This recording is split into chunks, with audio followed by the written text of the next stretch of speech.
आज इस वीडियो में पढ़ने वाले हैं भारतीय संविधान की धारा 11 से 20 तक। भारतीय संविधान की धारा 11 आर्टिकल 11 संसद को नागरिकता से संबंधित कानून बनाने की शक्ति प्रदान करती है। इस धारा के तहत 1 नागरिकता संबंधी कानून बनाने की शक्ति। संसद को यह अधिकार दिया गया है कि वह नागरिकता के अधिग्रहण, समाप्ति और अन्य संबंधित मामलों के बारे में कानून बना सके।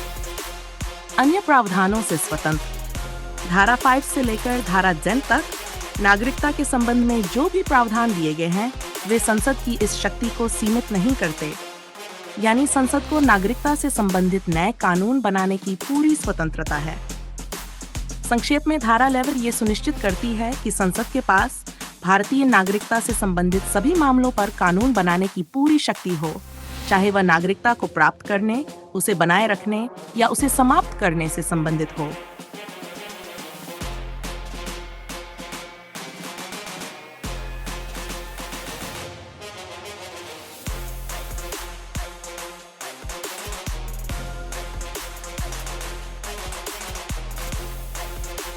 भारतीय संविधान की धारा 12 आर्टिकल 12 संविधान के मौलिक अधिकारों फंडामेंटल राइट्स के संदर्भ में राज्य स्टेट की परिभाषा को स्पष्ट करती है। इस धारा के तहत 1 राज्य की परिभाषा। राज्य में निम्नलिखित शामिल है: भारत सरकार और संसद सरकार, राज्य सरकारें और राज्य विधानमंडल राज्य सरकार, भारत के सभी स्थानीय या अन्य प्राधिकारी जैसे नगरपालिका, पंचायत आदि जो भारत के क्षेत्र के भीतर या उसके नियंत्रण में है। संवैधानिक जिम्मेदारी। राज्य को संविधान के तहत मौलिक अधिकारों का पालन करना होगा और उन्हें नागरिकों को उपलब्ध कराना होगा। संक्षेप में धारा 12 ये बताती है कि मौलिक अधिकारों के संदर्भ में राज्य शब्द का क्या अर्थ है और किन संस्थाओं पर यह लागू होता है।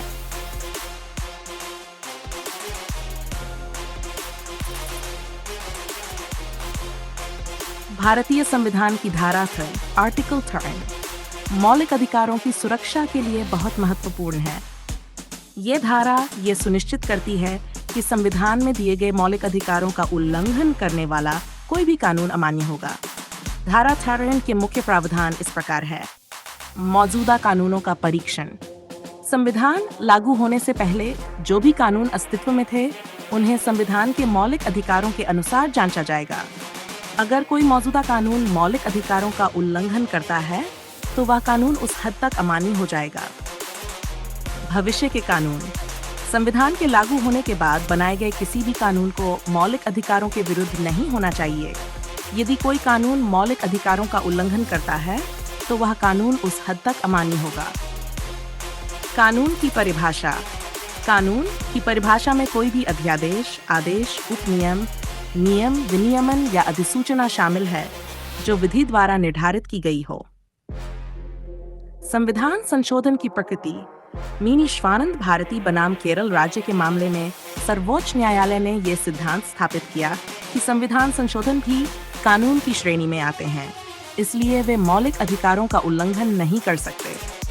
संक्षेप में धारा 3 मौलिक अधिकारों को संविधान की सर्वोच्चता के तहत सुरक्षित करती है और यह सुनिश्चित करती है कि कोई भी कानून जो इन अधिकारों का उल्लंघन करता है अमान्य होगा।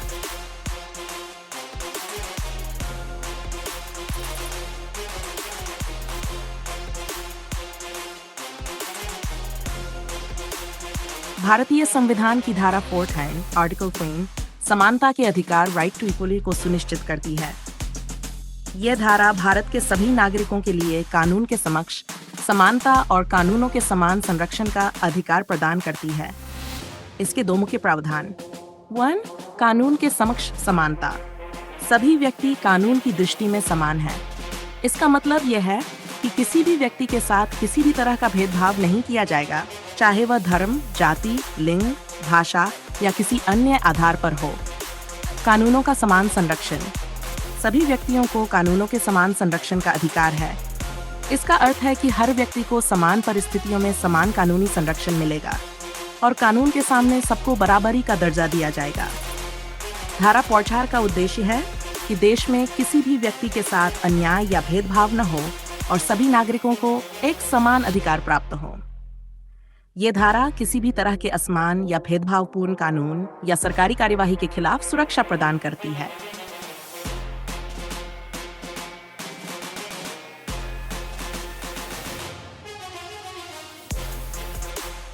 भारतीय संविधान की धारा 50 आर्टिकल 50 में भेदभाव के खिलाफ सुरक्षा प्रदान करती है। ये धारा ये सुनिश्चित करती है कि राज्य किसी भी व्यक्ति के साथ धर्म, नस्ल, जाति, लिंग या जन्म स्थान के आधार पर भेदभाव नहीं कर सकता। धारा 50 के मुख्य प्रावधान इस प्रकार हैं। 1. भेदभाव का निषेध। राज्य किसी भी नागरिक के खिलाफ केवल धर्म, नस्ल, जाति, लिंग या जन्म स्थान के आधार पर कोई भेदभाव नहीं कर सकता। यह सार्वजनिक स्थलों, सेवाओं, सुविधाओं आदि पर समानता की गारंटी देता है। समानता का अधिकार। राज्य या कोई भी निजी संस्था किसी व्यक्ति को सार्वजनिक स्थानों जैसे दुकानों, होटलों और अन्य सार्वजनिक उपयोग की जगहों पर प्रवेश या उपयोग से वंचित नहीं कर सकती, क्योंकि वह किसी विशेष धर्म, जाति, नस्ल, लिंग या जन्म स्थान का है। महिलाओं और बच्चों के लिए विशेष प्रावधान। धारा 3 राज्य को महिलाओं और बच्चों के लिए विशेष प्रावधान बनाने की अनुमति देती है। इसका उद्देश्य उन्हें समाज में विशेष सुरक्षा और सहायता प्रदान करना है। 4. पिछड़े वर्गों के लिए आरक्षण। धारा राज्य को सामाजिक और शैक्षिक रूप से पिछड़े वर्गों, अनुसूचित जातियों और अनुसूचित जनजातियों के लिए विशेष प्रावधान बनाने की अनुमति देती है, जिसमें शिक्षा में आरक्षण शामिल है। शैक्षणिक संस्थानों में आरक्षण। धारा 50 के तहत राज्य निजी शैक्षणिक संस्थानों, चाहे वे सरकारी सहायता प्राप्त हों या नहीं, में पिछड़े वर्गों, अनुसूचित जातियों और अनुसूचित जनजातियों के लिए आरक्षण की व्यवस्था कर सकता है। संक्षेप में, धारा 53 का उद्देश्य सभी नागरिकों को समान अधिकार और अवसर प्रदान करना है और भेदभाव के आधार पर किसी भी प्रकार की असमानता को रोकना है। ये धारा समाज के कमजोर और पिछड़े वर्गों के लिए विशेष प्रावधान बनाने का भी प्रावधान करती है।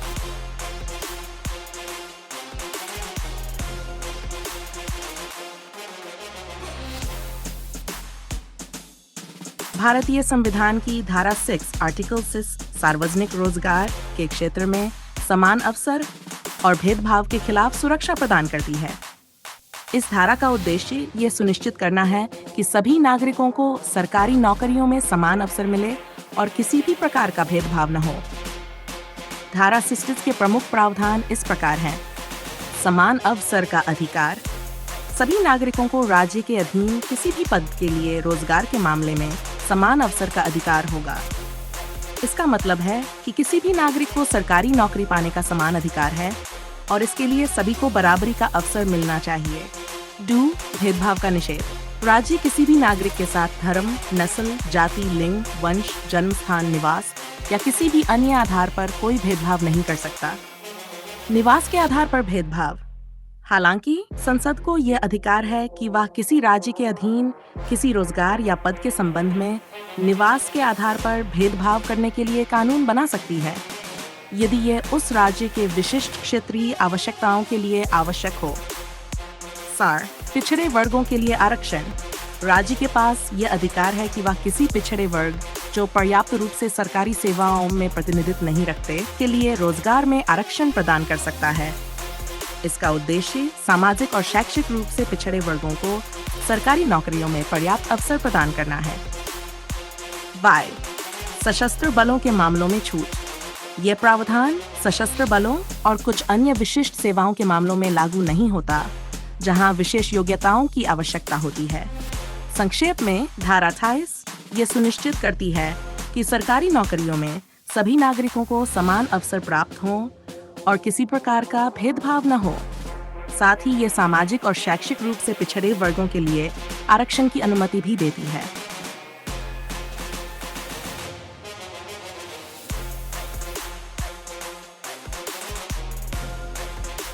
भारतीय संविधान की धारा 7 आर्टिकल 7 अस्पृश्यता अनटचेबिलिटी के उन्मूलन से संबंधित है।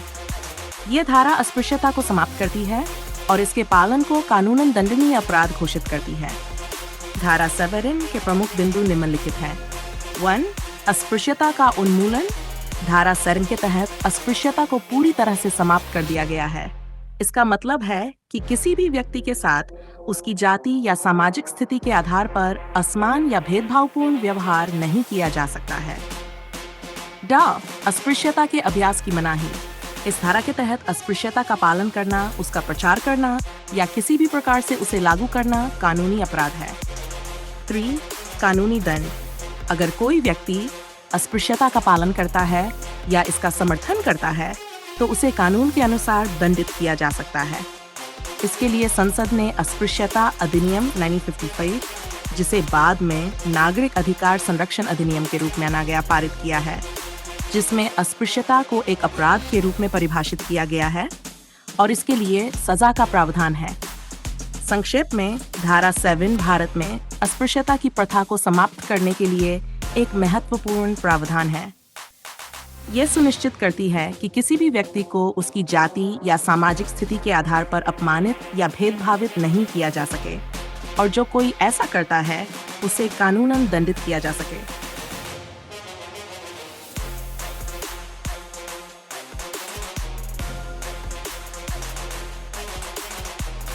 भारतीय संविधान की धारा 28, आर्टिकल 28, भारतीय नागरिकों के बीच समानता बनाए रखने के उद्देश्य से उपाधियों के उन्मूलन और प्रतिबंध से संबंधित है। इस धारा का उद्देश्य नागरिकों के बीच किसी भी प्रकार की सामाजिक असमानता को समाप्त करना है। धारा 5 के प्रमुख प्रावधान इस प्रकार है। 1, उपाधियों का उन्मूलन। धारा 92 के तहत राज्य द्वारा किसी भी प्रकार की उपाधि प्रदान करने पर रोक लगाई गई है। इसका मतलब यह है कि भारतीय नागरिकों को राज्य द्वारा सर, राजा, नवाब, राय बहादुर जैसी उपाधियां नहीं दी जा सकती। 2, विदेशी उपाधियों का प्रतिबंध। धारा 62 के तहत किसी भी भारतीय नागरिक को बिना भारत सरकार की अनुमति के किसी विदेशी राज्य से कोई उपाधि स्वीकार करने की अनुमति नहीं है। सैन्य और शैक्षिक उपाधियों का अपवाद। धारा 8 के तहत सैन्य और शैक्षिक उपाधियों को इस प्रतिबंध से छूट दी गई है। इसका मतलब यह है कि सरकार द्वारा दी जाने वाली सैन्य उपाधियां जैसे मेडल्स, पुरस्कार और शैक्षिक उपाधियां जैसे डॉक्टरेट की उपाधि धारा 8 के अंतर्गत नहीं आती हैं। 4, चुनाव के लिए अयोग्यता। धारा 8 के अनुसार यदि कोई व्यक्ति संविधान लागू होने से पहले मिली हुई किसी उपाधि को रखना चाहता है तो उसे किसी भी सार्वजनिक पद के लिए चुनाव लड़ने या संसद और राज्य विधानसभाओं का सदस्य बनने से रोका जा सकता है। संक्षेप में, धारा 8 का उद्देश्य भारतीय समाज में समानता को बनाए रखना है और उपाधियों के माध्यम से उत्पन्न होने वाली असमानता या भेदभाव को समाप्त करना है। यह सुनिश्चित करता है कि सभी नागरिक कानूनी रूप से एक समान हों और उनके बीच किसी भी प्रकार की असमानता न हो। भारतीय संविधान की धारा 19, आर्टिकल 19, नागरिकों को कुछ मौलिक अधिकार, फंडामेंटल राइट्स प्रदान करती है, जो लोकतंत्र में उनके स्वतंत्रता और अभिव्यक्ति के अधिकार को सुनिश्चित करती है। धारा 19 के तहत दिए गए अधिकारों को 6 मुख्य श्रेणियों में विभाजित किया गया है।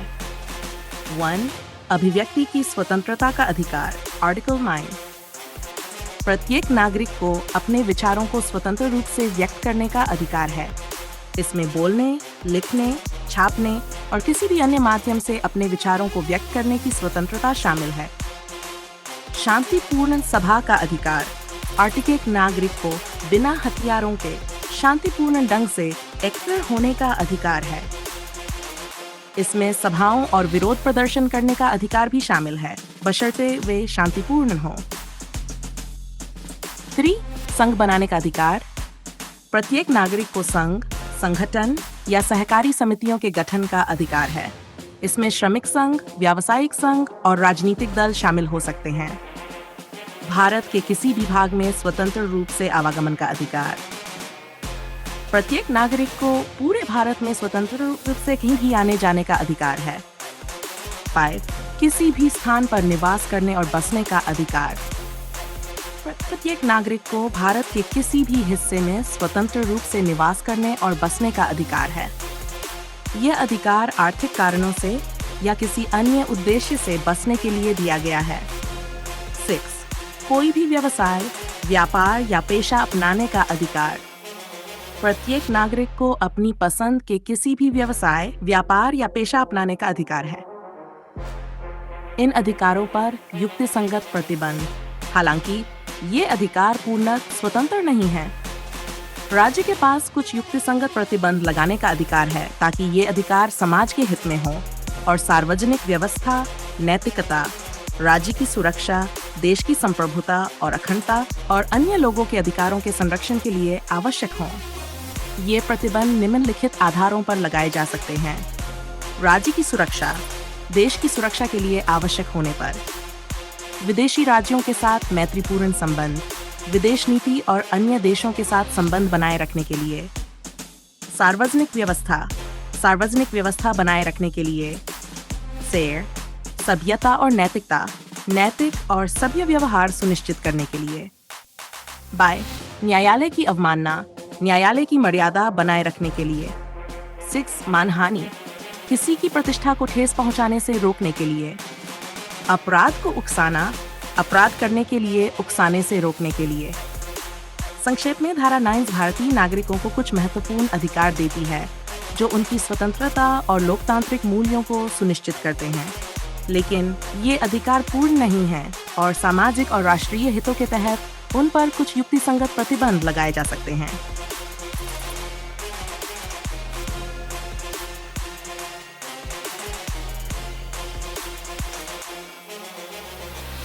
भारतीय संविधान की धारा आर्टिकल 20 उन अधिकारों को सुरक्षित करती है जो व्यक्तियों को अपराधों के आरोपों के संबंध में न्यायिक प्रक्रिया के दौरान प्रदान किए जाते हैं। इस धारा के तहत दिए गए अधिकार मुख्य रूप से अपराधियों के संरक्षण के लिए हैं और ये सुनिश्चित करते हैं कि उनके साथ न्यायिक प्रक्रिया में उचित व्यवहार हो। धारावत्सी के मुख्य प्रावधान निम्नलिखित हैं। 1. पूर्वव्यापी दंड का निषेध, फैक्टो लॉ, आर्टिकल 20 नहीं। इस प्रावधान के अनुसार किसी भी व्यक्ति को उस अपराध के लिए दोषी नहीं ठहराया जा सकता है जिसे उसने उस समय किया था जब वह कार्य कानूनन अपराध नहीं था। साथ ही किसी व्यक्ति को उस अपराध के लिए अधिक सजा नहीं दी जा सकती जिसकी सजा उस समय की कानून में निर्धारित नहीं थी जब वह अपराध किया गया था। उदाहरण, यदि किसी व्यक्ति ने एक कार्य किया जो उस समय अपराध नहीं था और बाद में कानून में बदलाव किया गया और उसे अपराध घोषित किया गया, तो उस व्यक्ति को उस कार्य के लिए सजा नहीं दी जा सकती। 2. द्वैध अभ्यारोपण का निषेध, आर्टिकल 22। किसी व्यक्ति को एक ही अपराध के लिए एक बार से अधिक दंडित नहीं किया जा सकता है। यदि किसी व्यक्ति को पहले ही किसी अपराध के लिए सजा दी जा चुकी है, तो उसे उसी अपराध के लिए फिर से अभियोग नहीं चलाया जा सकता।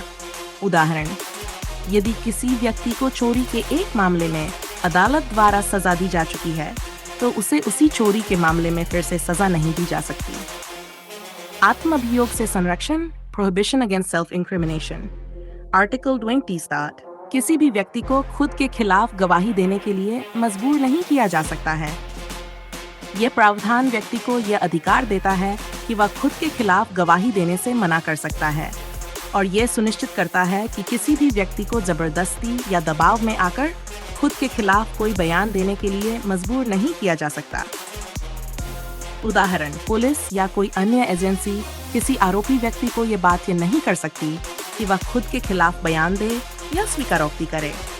संक्षेप में, धारा 20 का उद्देश्य अपराध के आरोपों के संदर्भ में व्यक्तियों के मौलिक अधिकारों की रक्षा करना है। ये प्रावधान ये सुनिश्चित करता है कि न्यायिक प्रक्रिया के दौरान किसी भी व्यक्ति के साथ अन्याय न हो और उसे न्याय के सभी अवसर प्रदान किए जाएं।